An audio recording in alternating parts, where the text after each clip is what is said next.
और गुरुग्राम में राव इंद्रजीत की पंजाबियों को लेकर टिप्पणी पर पंजाबी समुदाय ने नाराजगी जाहिर की है। उन्होंने पलटवार करते हुए कहा कि पंजाबियों के वोट के बिना गुरुग्राम में कोई सांसद या विधायक नहीं बन सकता। तो 6 बार का सांसद हो, वो कभी भी किसी भी मंच पर ऐसा बेवकूफ़ी भरा बयान नहीं दे सकता। ये बयान नहीं है, ये प्रयोग है।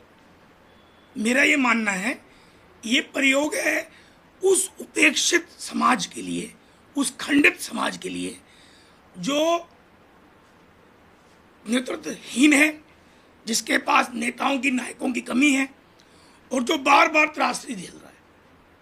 1952 से जब से इलेक्शन हुए हैं, इंद्रजीत साहब का बिल्कुल कहना सही है कि तुम में से कौन जीता है। राजनीति में जीतना और हारना पैमाना होता है। जहां जहां मैं राव साहब का बयान कोट कर रहा हूं, जहां जहां सीकरी साहब ने मेरे लिए कन्विंसिंग की, उसमें से 300 बूथ पे मैं जीता। तो सीकरी साहब कौन हुए? King maker. क्या हुए?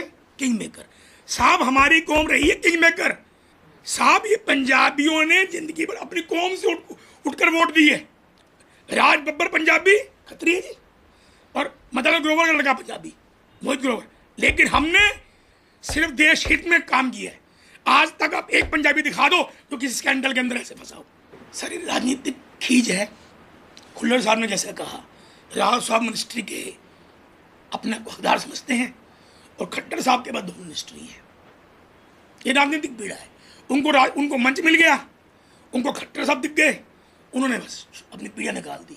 साहब, एक समझदार पॉलिटिशियन की निशानी होती है। मैं एक दिन एक शो सुन रहा था, करुण नायर का, नाम याद नहीं, करण नायर का। वो कहता है राजनीतिक आदमी वो होता है जो सोचता कुछ है, करता कुछ है, बोलता कुछ है। लेकिन राव साहब ने ऐसी मैच्योरिटी नहीं दिखाई।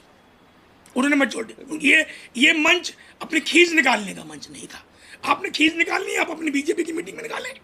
आप खूब बोले, आप बोले खट्टर साहब के बारे में, आप बोले कि मुझे मिनिस्ट्री नहीं मिली, खूब बोले। हम आपके साथ हैं, आप हमारे सांसद हैं, हमारे अभिभावक हैं, हम आपके साथ हैं।